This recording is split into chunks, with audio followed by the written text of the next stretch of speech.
Tarihin en etkileyici medeniyetlerinden biri olarak kabul edilen Roma, Tiber Nehri'nin kıyısında kurulan küçük bir yerleşkeden zamanla geniş bir imparatorluğa dönüşerek dünya tarihini şekillendirdi. Bugün hala kullandığımız birçok siyasi, kültürel ve hukuki normun kökeni Roma İmparatorluğu dönemine dayanmaktadır. Bu videoda Roma'nın kuruluş metini ve kurucusu Romulus'un destansı hikayesini harita ve görsellerle zenginleştirerek derlemeye çalıştım. Keyifli seyirler.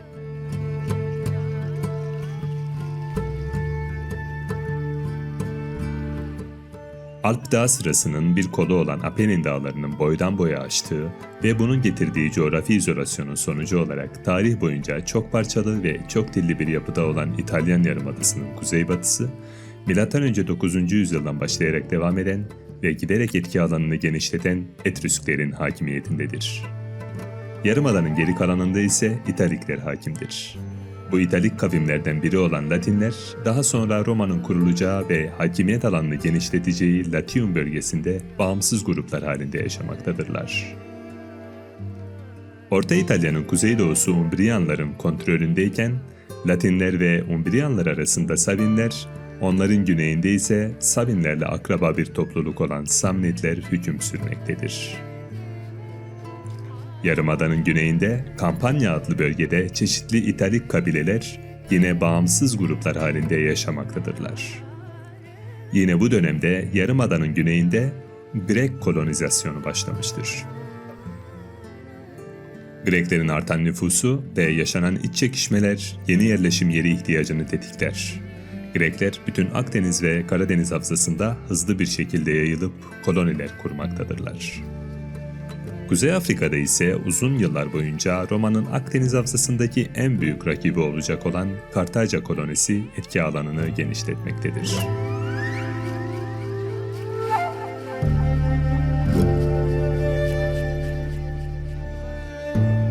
Roma'nın kuruluşuna dair rivayetlerden bir tanesi Strabon'a aittir. Strabon, coğrafya kitabında Roma şehrinin bir Arkadya kolonisi olarak Evander adlı bir Grek tarafından kurulduğunu öne sürmüştür. Zenagores ise Romulus'un ünlü İthaka kralı Odysseus'un oğlu olduğunu aktarmıştır. Başlangıçta kabul edilen bu mitin daha sonra Grek soylu olmaktan rahatsızlık duyan Romalılar tarafından Remus ve Romulus hikayesiyle değiştirildiği düşünülür. Romalı şair Virgil, Truva'nın düşüşünden sonra buradan kaçan insanlara önderlik eden Aeneas'ın çocuklarından birinin Orta İtalya'ya gelip Latium bölgesinde Alba Longa şehrini kurduğunu aktarır. Remus ve Romulus anlatısı daha sonra bu anlatıyla birleştirilip Roma'nın kuruluş hikayesi tamamlanır.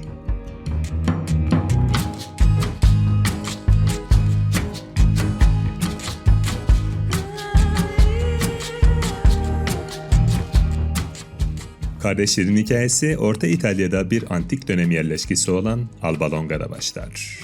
Orta İtalya'daki Latium bölgesinde bir şehir krallığı olan Alba Longa'nın kralı Numitor'un genç kardeşi Amulius bir komplo ile tahtayı ele geçirir ve iktidarını pekiştirmek için tek varisi olan Numitor'un oğlu Agestus'u öldürtüp kızı Silvia'yı Vesta tapınağına kapatır. Böylece iktidarına yönelik tehditlerin tamamını ortadan kaldırmış olur. Fakat tanrıların müdahalesi gecikmez ve Silvia, savaş tanrısı Mars tarafından istismar edilerek hamile bırakılır. Bu hamilelikten doğan ikizlerin adını Remus ve Romulus koyar. Amcaları Amulius, ikizlerin doğumunu haber alır almaz onları öldürtmek üzere birini gönderir. Fakat gönderdiği kişi çocukları öldürmek yerine onları bir sepetin içerisinde Tiber Nehri'ne bırakır. İkizler bir dişi kurt tarafından kurtarılıp kurdun sütüyle hayatta kalır. Daha sonra bölgedeki bir çoban çocukları himayesine alır. İkizler zamanla toplumlarında saygın liderlere dönüşürler. Yeterli güce ulaşınca Alba Longa üzerine sefere çıkar ve amcalarını öldürüp Numitor'u yeniden kral ilan ederler. Numitor'un gölgesinde kendileri için bir gelecek göremeyen bu hırslı kardeşler, kendi şehirlerini kurma fikriyle Alba Longa'dan Tiber Nehri'ne doğru yola koyulurlar. Tiber Nehri'ne varınca şehrin kurulacağı tepe konusunda anlaşmazlığa düşerler. Ve anlaşmazlık sonucu çıkan kavgada Romulus, kardeşi Remus'u öldürür ve Palatino tepesine ileride yüzyıllarca dünyanın merkezi olacak ve dünya tarihinde derin izler bırakacak Roma şehrinin temelini atar. Takip eden süreçte Romulus şehri genişletir, sosyal kuralları ve yurttaşlık kanunu düzenler, senatoyu kurar ve Roma'nın ilk kralı olur.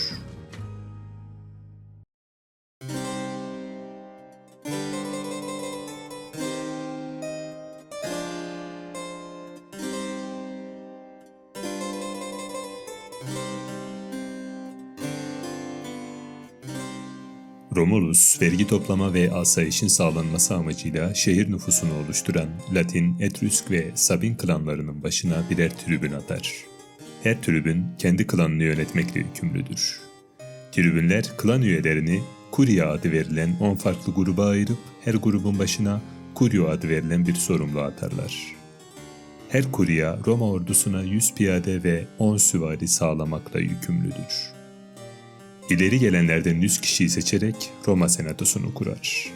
Patres denilen soyluların ardılları daha sonra Roma'nın en büyük iki sosyal sınıfından patriciler ya da patrisyenler sınıfına dönüşecektir. Diğer sınıf ise pleblerdir. Bu sınıf sıradan halktan işçiler ve sonradan Roma vatandaşlığı verilenlerden oluşur.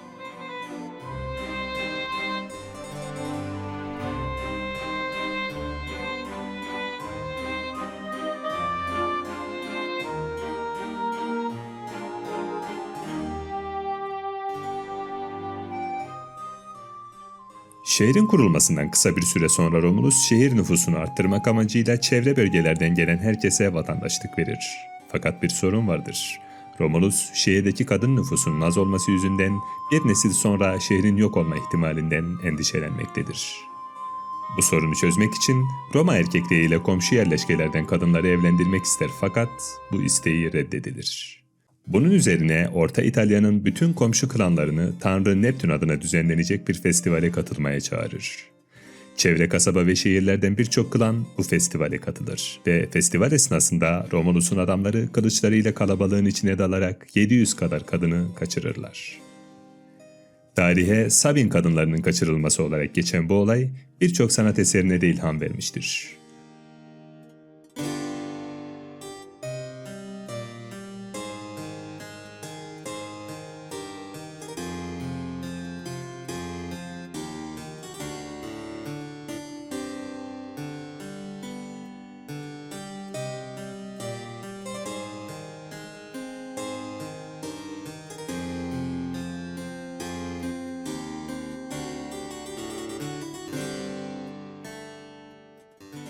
Romulus böylece nüfus sorununu çözer ama bu olay birçok savaşı tetikler. Kuracakları bir ittifakla Romalıları kolaylıkla bozguna uğratabilecek bu klanlar farklı zamanlarda Roma üzerine sefere çıkarlar.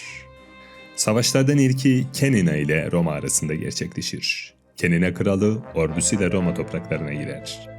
Yapılan savaşta Romulus, Kenina kralını savaş meydanında öldürür ve hemen ardından Kenina şehrine sefer düzenleyerek şehri ele geçirir. İkinci savaş ise yine Roma topraklarına giren Antemne ordusuyla yapılır. Bu orduyu da yenen Romulus, şehri ele geçirdikten sonra şehrin sakinlerine Roma vatandaşlığı verir. Aynı şekilde Crustumerium'u da yenilgiye uğratan Romalılar için asıl tehlike Titus Statius liderliğindeki Sabinlerdir. Sabin ordusuyla girilen kanlı savaşın kazananı olmaz ve Romalılar tarafından kaçırılan Sabin kadınlarının iki ordu arasına gidip kan akmasını önlediği aktarılır. Bunun üzerine taraflar anlaşma yaparlar. Anlaşmaya göre Roma, Titus ile Romulus tarafından yönetilecektir. Böylece Roma'ya barış hakim olur. Barışın sağlanmasıyla Roma nüfusu artışa geçer ve şehrin refahı yükselirken krallık güçlenmeye başlar.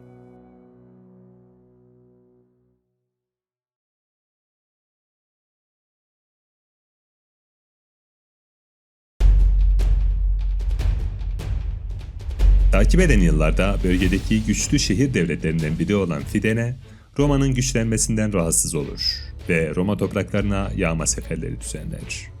Bu yağmalardan birinde Romalılar tarafından pusuya düşürülen Fidene ordusu geri çekilir.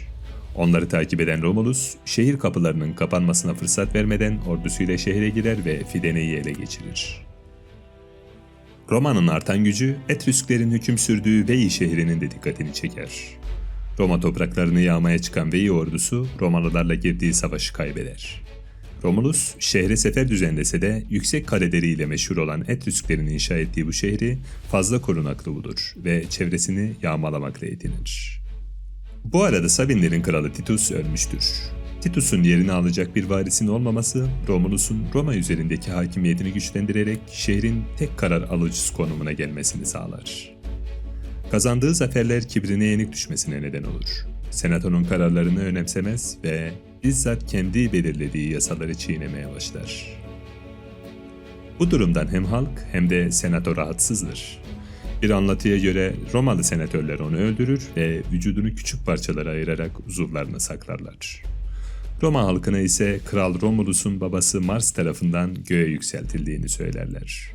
Böylece Roma'nın kurucusu Kral Romulus'un devri M.Ö. 716 yılında kapanır. Kendisinden sonra Roma, Cumhuriyet dönemine kadar ilk 3'ü Romalı, son 3 tanesi ise Etrüsk kökenli 6 kral tarafından yönetilir.